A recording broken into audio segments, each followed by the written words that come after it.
नमस्कार साथियों, मैं कमलेश जाटोलिया एक बार फिर से आपके सामने एक नए वीडियो के साथ उपस्थित हुआ हूँ। जैसा कि आपने पिछले वीडियो देखे होंगे और नहीं देखे तो आप ज़रूर देखिएगा। हम जो यहाँ पढ़ रहे हैं राजस्थान का इतिहास और कला संस्कृति के विषय जो कक्षा 10 जो माध्यमिक शिक्षा बोर्ड अजमेर के द्वारा जो पुस्तक जो चलाई जा रही है, जो कि एक ऑथेंटिक सोर्स के रूप में कोई भी प्रतियोगी छात्र इसको यूज ले सकता है। इसमें जो आंकड़े दिए गए हैं वो सारे के सारे माध्यमिक शिक्षा बोर्ड के द्वारा उपलब्ध करवाए गए हैं।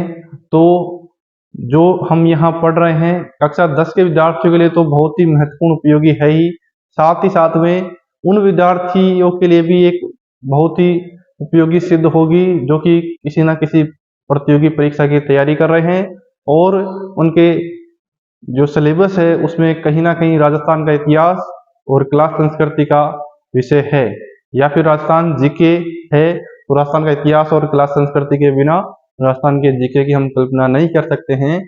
अतः आप जो हम यहाँ पढ़ रहे हैं उसको ध्यान से पढ़े।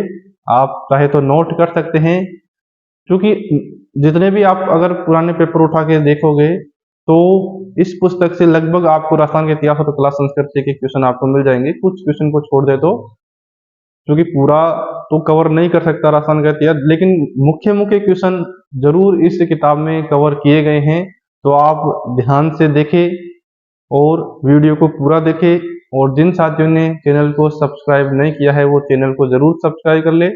वीडियो अच्छा लगे तो लाइक जरूर करें, और बीच बीच में जो क्वेश्चन आपसे पूछे जाएंगे उनके कमेंट भी आप देते चले।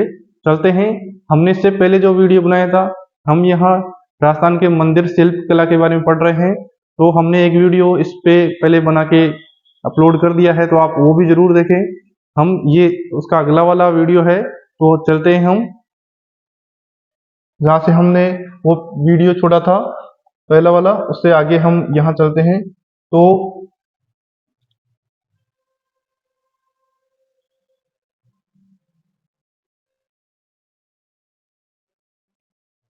हम यहाँ राजस्थान के मंदिर जो है कला के बारे में पढ़ रहे थे। राजस्थान के प्रमुख मंदिर कौन कौन से हैं और कौन कौन से शैली में है। काफी बार क्वेश्चन पूछे गए हैं साथियों कि राजस्थान में कौन सा मंदिर कहाँ पर है, और वर्तमान में जो ट्रेंड है वो है कि कौन सा मंदिर कौन सी शैली में बनाया गया है। तो हमने इससे पहले वाले वीडियो में देखा था कि राजस्थान में जो है गुर्जर प्रतिहार शैली है, जिसको महामारू शैली भी कहा जाता है। उसमें भी मंदिर बनाए गए जो कि 8वीं सदी के बाद आपको देखने को मिलेगी।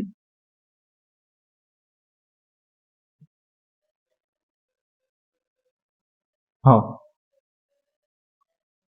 तो यहाँ तक हमने देख लिया था कि शैली के अंदर प्रारंभिक में मंडोर के प्रतिहार, सांबर के चौहानों, चित्तौड़ के मौर्य ने कराया। आगे देखते हैं कि प्रारंभिक दौर जो कि लगभग 8वीं सदी और 9वीं सदी का प्रारंभ, उसमें जो सर्वाधिक महत्वपूर्ण मंदिर है वो देखे तो यहाँ ओसियां, जहां रहे ओसियां जोधपुर में पड़ता है। हम पुराने जिलों के हिसाब से देख रहे हैं तो ओसियां, चित्तौड़गढ़ और आभानेरी, ये आभानेरी दौसा में स्थित है। ओसिया में देखे तो 8वीं से 12वीं सदी तक जो मंदिर बने हैं उनमें सबसे महत्वपूर्ण पहाड़ी पर सचिया माता का मंदिर, ये ध्यान रखना है। तो सचिया माता का मंदिर ओसिया, ध्यान रहे। और ओसिया बोले तो जोधपुर। सचिया माता के मंदिर के पास बना सूर्य मंदिर, ये सूर्य मंदिर भी है वहां जोधपुर में। और नीचे मैदान में बने हरिहर मंदिर, ये ध्यान रहे।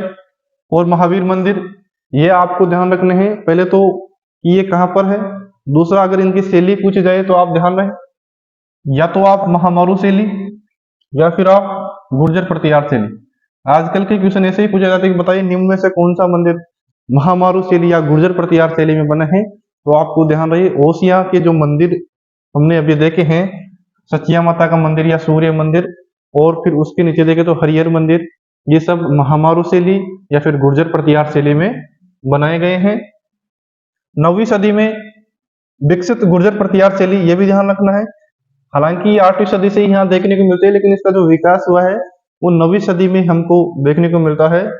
महत्वपूर्ण मंदिर देखें तो पाली जिले के आवा और बालोतरा के पास खेड़, आप ये ध्यान रखिए, ये इंपॉर्टेंट है, कामेश्वर कामेश्वर मंदिर एवं रणछोड़ जी मंदिर, कामेश्वर मंदिर एवं रणछोड़ जी मंदिर, ये आपको ध्यान रखना है, गुर्जर प्रतिहार शैली में बनाए गए हैं।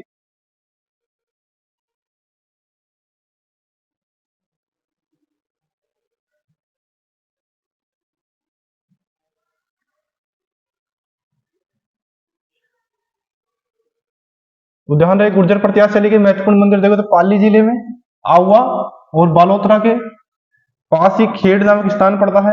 वहां पे देखे तो कामेश्वर मंदिर और रणछोड़ जी मंदिर है, जो कि लगभग 10वीं और 11वीं सदी के प्रारंभ में हमें, तो लगभग 10वीं और 11वीं सदी के समय प्रारंभ में देखे तो हमें गुर्जर प्रतिहार शैली का पूर्ण विकास, उसके बाद जब इसका पूर्ण विकास होगा, इसके बाद एक नई शैली हमें देखने को मिलती है, इसको सोलंकी शैली बोलते हैं। इसका प्रारंभ भी हमें 10वीं और 11वीं शताब्दी के बाद देखने को मिलता है, जबकि गुर्जर प्रतिहार शैली जो हमें 8वीं सदी में यहाँ राजस्थान में देखने को मिलती है, 9वीं सदी में विकसित होती हुई यहाँ आपको पूर्ण विकास 10वीं और 11वीं सदियों में मिलेगा। हमने कौन कौन से मंदिर इस शैली में बने हैं, तो आपको ध्यान रखना है, तो एक कामेश्वर जो पाली में है, रणछोड़ जी मंदिर, ओसिया के मंदिर, ये जो है आपको गुर्जर प्रतिहार शैली में यहाँ देखने को मिलेंगे।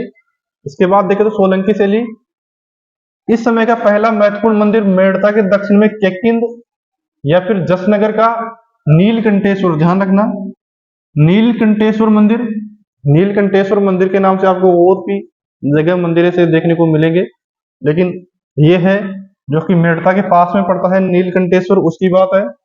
सीकर के पास हर्षनाथ का मंदिर भी इसी समय का है।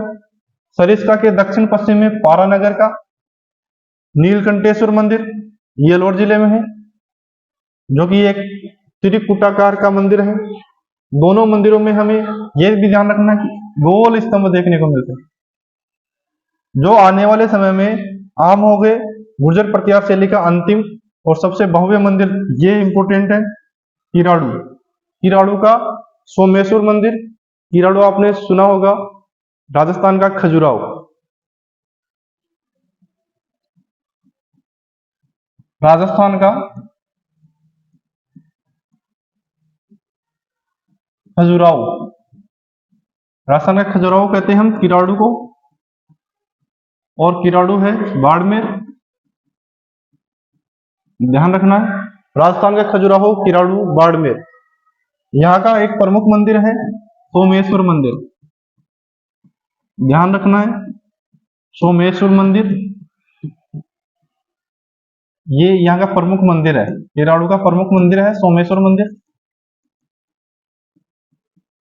तो आपको ध्यान रखना है कि किराड़ू मंदिर कहाँ पर है, बाड़मेर में है, और राजस्थान में खजुराहो कहा जाता है, जो कि कौन सी शैली में बना हुआ है, ध्यान रहे, गुर्जर प्रतिहार शैली में। सोमेश्वर मंदिर जो कि लगभग 1016 ईस्वी के आसपास बना, यह भारत के सबसे अच्छे मंदिरों में से एक है, जो कि अपने शिखर के लिए जाना जाता है। तो इतनी बातें आपको ध्यान रखनी है मंदिर पढ़ने से पहले, क्योंकि आजकल क्वेश्चन ऐसे ही बनते हैं, क्योंकि मंदिर पहले पूछे थे कौन सा मंदिर कहाँ है, किसका है, लेकिन आजकल उनकी विशेषताओं से ज्यादातर क्वेश्चन बनते हैं। तो आपको ध्यान रहे कि गुर्जर प्रतिहार शैली का कौन सा मंदिर है, कौन सा नहीं है, कौन सी शैली का विकास कब हुआ है। जैसे गुर्जर प्रतिहार सोलंकी शैली का पूछे तो आपको ध्यान रखना कि 11वीं सदी के बाद राजस्थान में सोलंकी शैली का प्रादुर्भाव होता है, और गुर्जर प्रतिहार शैली 8वीं सदी के बाद आपको देखने को मिलती है, जिसमें आप ओसिया के मंदिर ले सकते हैं, पाली में कामेश्वर मंदिर ले सकते हैं, किराड़ू का मंदिर अभी हमने देखा बाड़मेर में, ये एक प्रमुख मंदिर है। अब हम आगे चलते हैं।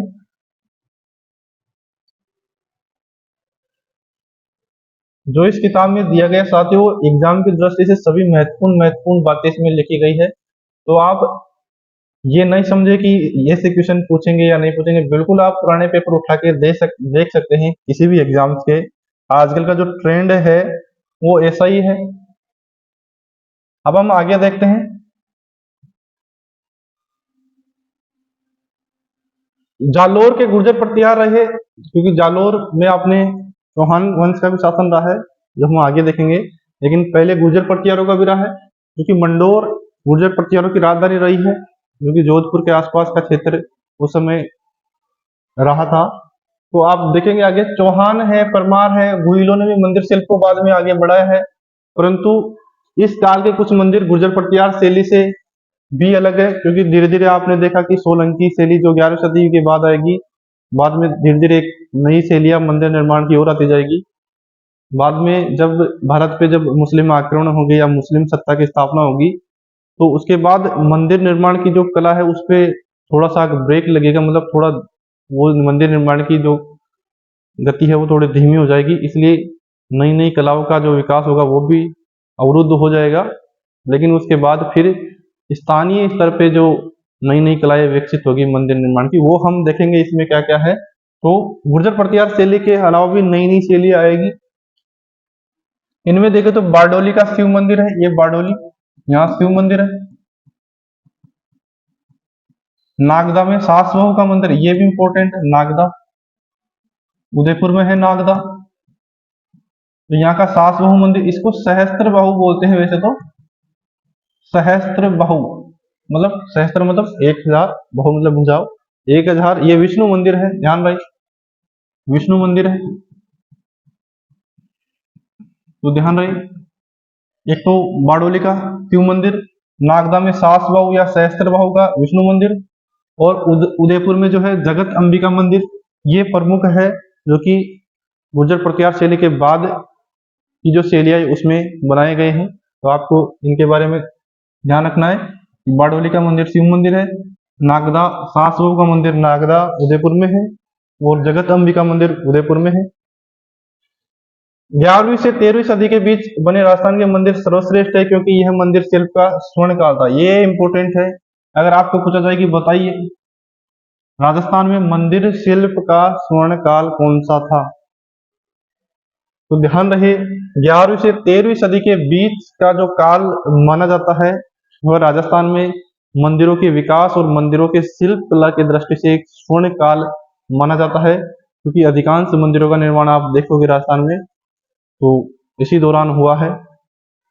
इस काल में राजस्थान में काफी संख्या में विशाल और अलंकृत मंदिर बने हैं, जिन्हें सोलंकी या कि मारू गुर्जर शैली के अंतर्गत, ध्यान रखना ये सोलंकी शैली गुर्जर प्रतिहार शैली के बाद में आएगी राजस्थान में। तो इन शैली के बीच में जो बनेंगे 11वीं से 13वीं के, या तो सोलंकी या फिर गुर्जर प्रतिहार शैली के अंतर्गत रखा जा सकता है। इस शैली के मंदिरों में ओसियां, गुर्जर प्रतिहार शैली में सचिया माता मंदिर, ये मैं पहले बता चुका आपको। सचिया माता का मंदिर कहाँ है, ओसियां जोधपुर में है, ओसिया जोधपुर में, तो सचिया माता का मंदिर ओसिया में है। चित्तौड़ दुर्ग में समधीश्वर मंदिर, ये भी ध्यान रखना है, चित्तौड़गढ़ के किले में ही एक मंदिर है समधीश्वर मंदिर, तो ये चित्तौड़ के दुर्ग में है। इस शैली के मंदिरों में खंबे, ये भी इंपॉर्टेंट है, आपको किसी भी शैली की विशेषताओं के बारे में पूछा जा सकता है कि गुर्जर प्रतिहार शैली की विशेषताएं निम्न में से कौन सी है कौन सी नहीं है, या सोलंकी शैली की विशेषता, तो ध्यान रखना है खंबे अलंकृत है, पतले हैं, लंबे हैं और गोलाकार है। यह मंदिर ऊंची पीठिका, पीठिका मतलब जैसे मंदिर बनाया जाएगा तो उसको एक ऊंचे जगती या पीठिका पे बनाया जाएगा, तो ये ऊंची पीठिका पे बनाए गए हैं। तो आपको ध्यान रखना है कि खंबे क्या है, अलंकृत है, मतलब डिजाइन बनाया गया है खंभों पे, ज्यादा मोटे नहीं है, पतले हैं, ऊंचे हैं मतलब लंबे हैं और गोल खंबे हैं, ये इनकी विशेषताएं हैं प्रमुख, और एक ऊंची पीठिका पे मंदिर बनाए गए हैं। अब आगे देखते हैं हम कि जब गुर्जर प्रतिहार शैली हमने देखी है और सोलंकी शैली हमने देखी है, अब इसके बाद एक और नई शैली आएगी मंदिर निर्माण की, जिसको भूमिज शैली के नाम से जाना गया है। तो ध्यान रहे भूमिज शैली हम यहां देखते हैं अब आगे।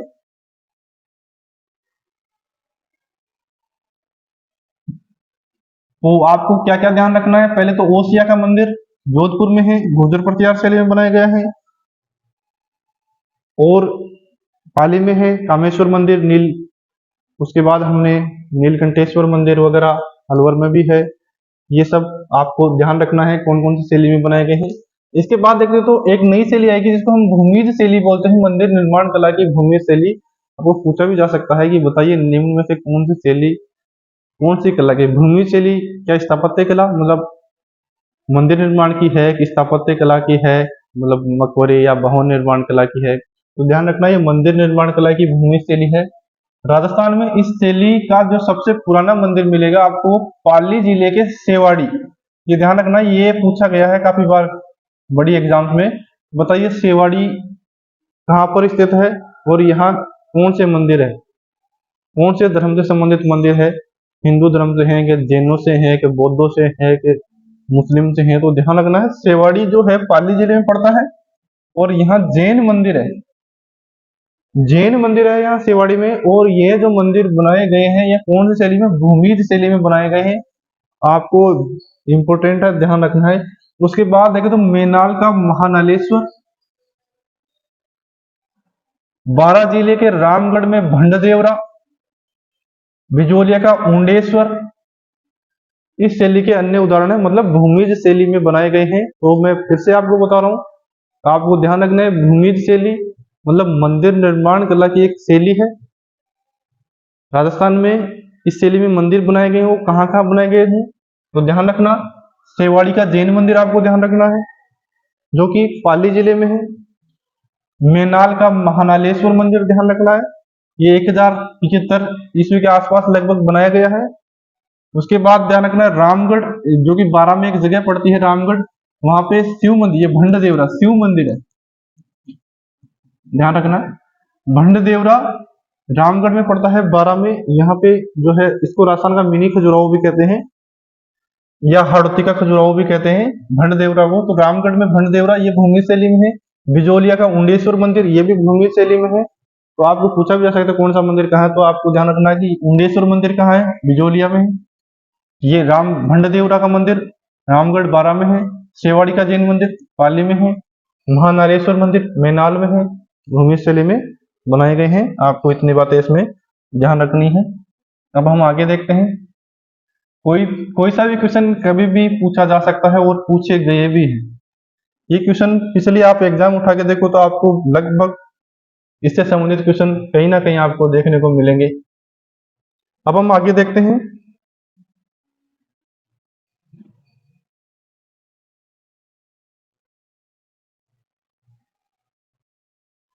राजस्थान सहित संपूर्ण भारत में 13वीं सदी के बाद का काल मंदिर निर्माण की दृष्टि से बहुत ही उल्लेखनीय नहीं था, क्योंकि आपको पता है कि भारत में जो मुस्लिम सत्ता की स्थापना जब मोहम्मद गोरी के बाद जब मुस्लिम सत्ता की स्थापना भारत में हो जाती है तो मंदिरों का जो निर्माण पहले जो हो रहा था अब उसमें अवरुद्धता आ जाती है, मतलब अब मंदिरों का निर्माण कम हो रहा है।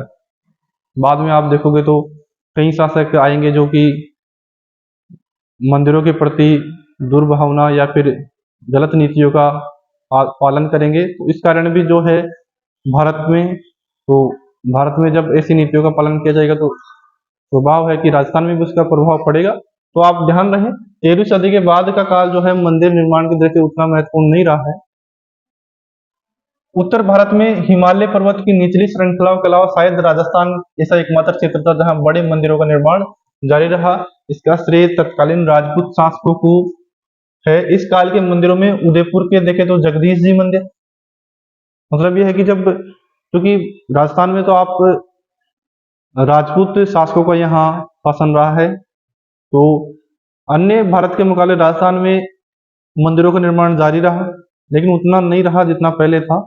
हाँ यह है कि मंदिर बनते रहे, कम बने लेकिन बनते रहे। तो आप फिर भी इसमें देख सकते हैं कि उदयपुर में जगदीश जी मंदिर है, तो ध्यान रखना जगदीश मंदिर कहाँ है, उदयपुर में है। एकलिंग जी के मुख्य मंदिर है। ये एकलिंग जी का आपने नाम सुना होगा, चित्तौड़ के जो शासक हुआ करते थे सिसोदिया वंश जिनको हम बोलते हैं राणा, तो वो एकलिंग जी को अपना प्रमुख मानते थे और स्वयं को जो है उसका दीवान कहते थे और उनके दीवान के रूप में ही वह चित्तौड़ पे शासन किया करते थे। आपने सुना होगा कि एक लिंग वो दीवान खटे वो महाराणा प्रताप खटे, मतलब एक लिंग जी का दीवान मानकर ही वह चित्तौड़ के जो शासक हुआ करते थे वो शासन किया करते थे और वहां का प्रमुख मानते थे वह एकलिंग जी को। जो कि आपने सुना होगा एकलिंग जी का मंदिर जो है बप्पा रावल ने 8वीं सदी के आसपास वहां चित्तौड़ में बनवाया था। तो ये बाद में उसका और पुनर्निर्माण होगा। तो उदयपुर में जगदीश जी मंदिर है, एकलिंग जी का मंदिर है, केशोराय पाटन के मंदिर है, आमेर का जगत शिरोमणि मंदिर है, ये ध्यान रखना है। जगत शिरोमणि मंदिर आमेर में है।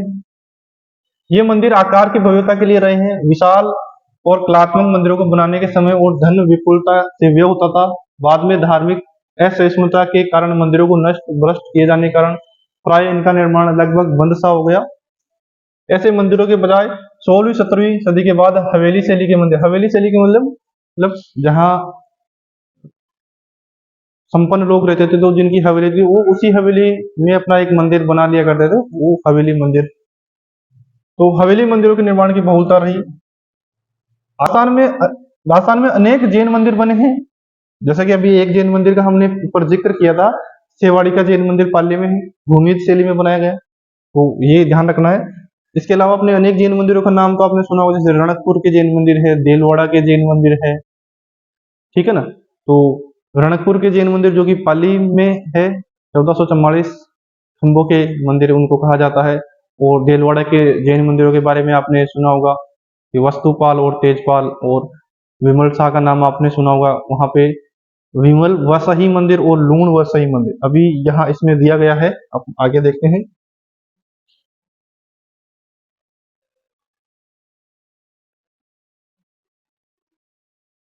तो जैन मंदिरों से भी काफी बार क्वेश्चन एग्जाम से पूछे गए हैं और आगे भी पूछे जाने की पूरी पूरी संभावना है।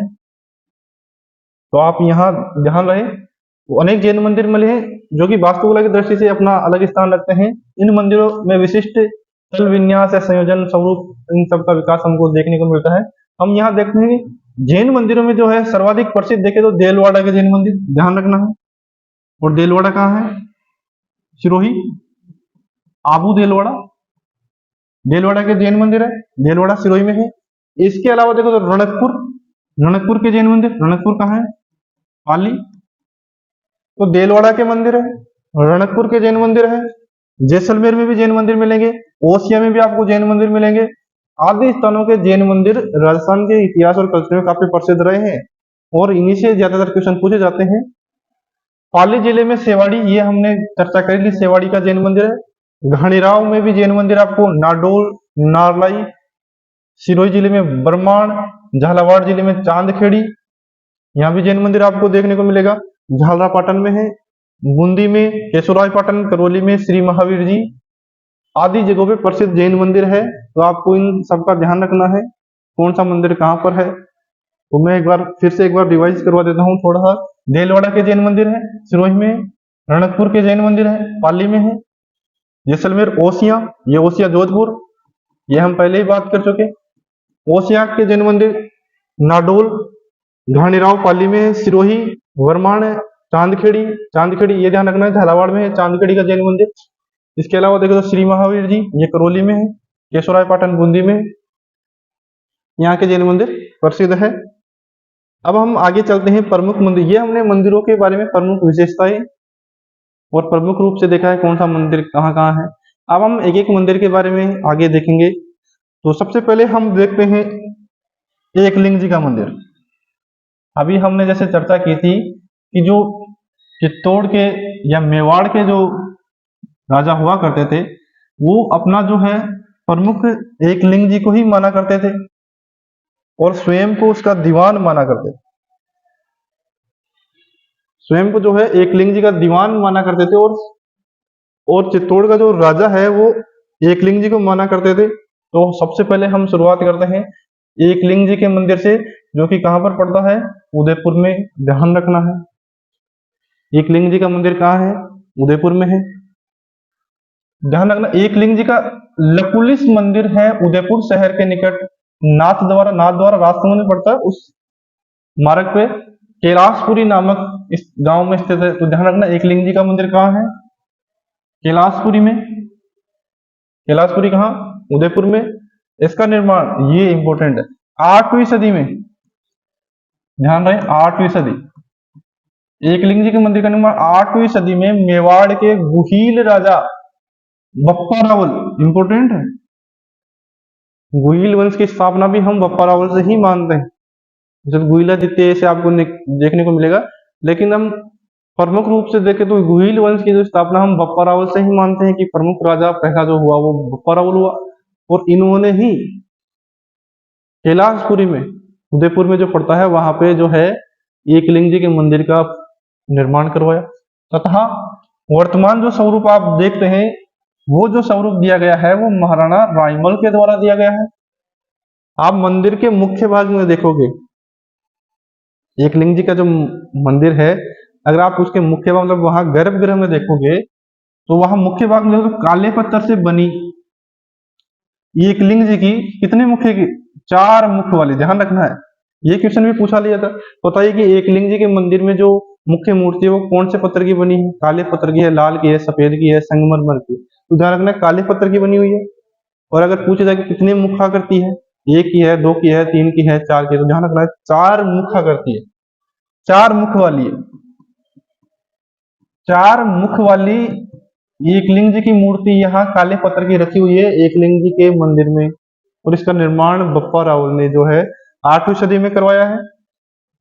मेवाड़ राजघराना जो है एकलिंग जी अपना क्या मानता है? कुल देवता, और अपना कुल देवता और मेवाड़ का प्रमुख भी वही मानते हैं। वह तो स्वयं को एकलिंग जी के दीवान मान के शासन करते हैं, जबकि मेवाड़ शासक स्वयं को इनका क्या मानते हैं? दीवान मानते हैं। इंपॉर्टेंट, मेवाड़ के जो शासक हैं वह स्वयं एकलिंग जी का दीवान मान के ही मेवाड़ पे शासन किया करते थे। इस मंदिर के आते में कुंभा के द्वारा निर्मित विष्णु मंदिर भी है, वो आपको एकलिंग जी के मंदिर में ध्यान रखना है कि कैलाशपुरी उदयपुर में स्थित है। 8वीं शताब्दी में बप्पा रावल ने इसका निर्माण करवाया है।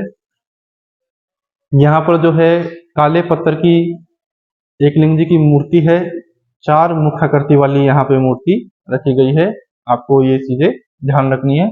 अब हम, और जो है मेवाड़ राजघराना अपना कुल देवता मानता था और स्वयं उनके दीवान मानकर यहाँ शासन करते थे। और वर्तमान मंदिर का जो निर्माण कराया वो महाराणा रायमल के द्वारा दिया गया है। अब हम आगे देखते हैं किराड़ू के मंदिर। अभी हमने चर्चा की थी कि किराड़ू पड़ता है बाड़मेर में। यह मैं पुराने जिलों के हिसाब से बता रहा हूँ आपको।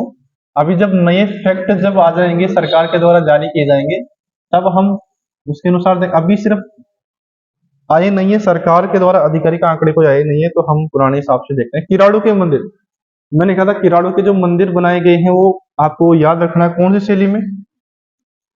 गुर्जर प्रतिहार शैली। ध्यान रहे आपको, किराड़ू के जो मंदिर मिलेंगे कौन शैली? गुर्जर प्रतिहार शैली। और इसी को कौन सी शैली बोलते हैं? महामारू शैली। तो अगर आपको दोनों में से कोई सी भी शैली पूछे, बताओ कौन शैली में, या तो गुर्जर प्रतिहार शैली या महामारू शैली, बात एक ही है। किराड़ू के मंदिर बाड़मेर में, यह आपको दिख रहा होगा।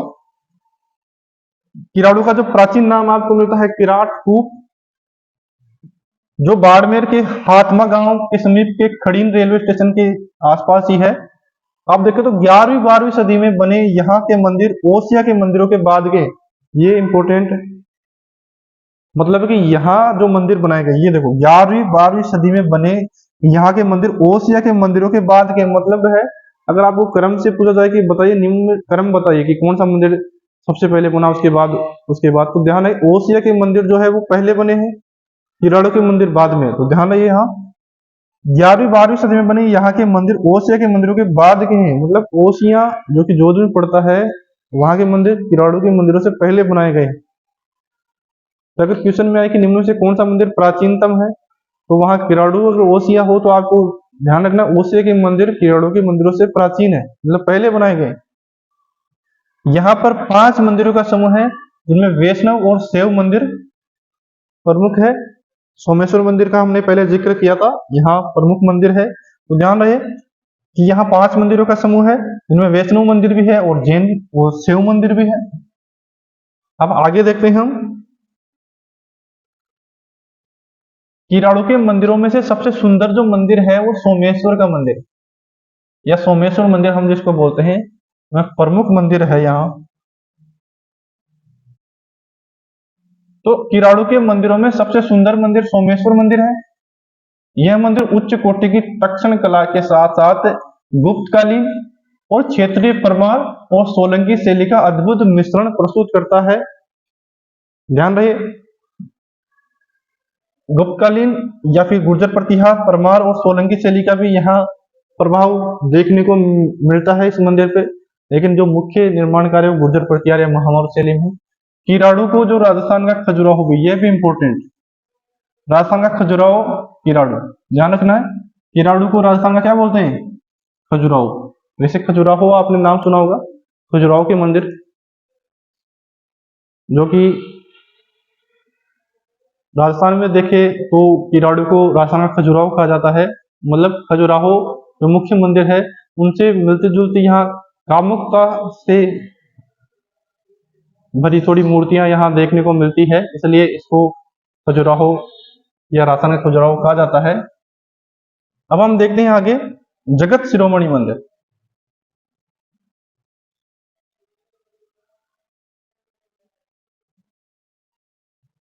जगत शिरोमणि मंदिर जो कि कहां पड़ता है? आमेर में।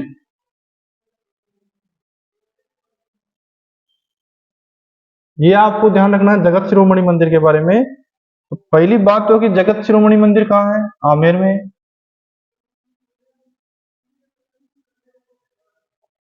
आगे ध्यान रखना, इसका जो निर्माण है जगत शिरोमणि मंदिर का निर्माण, क्योंकि आमेर आपको पता होगा कि जयपुर में पड़ता है और कछवाहा शासकों की राजधानी रही है।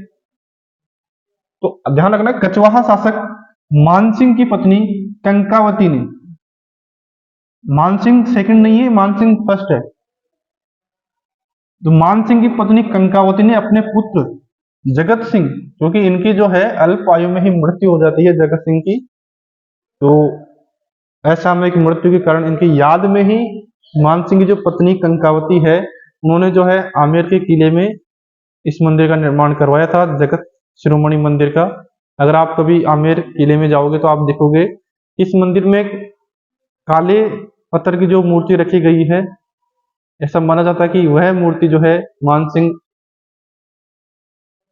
उस मूर्ति का जो मीरा जिस मूर्ति की पूजा करती थी वो वही मूर्ति है और उस मूर्ति को मानसिंह यहाँ लेके आए। तो ध्यान रहे, मान्यता है कि इस मंदिर में जो प्रतिष्ठित काले पत्थर की जो कृष्ण की मूर्ति है कि वही मूर्ति है जिसकी मीरा चित्तौड़ में आराधना किया करती थी और मानसिंह इसे चित्तौड़ से लेकर आए थे।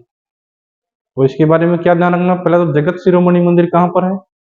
उदय यहाँ आमेर में।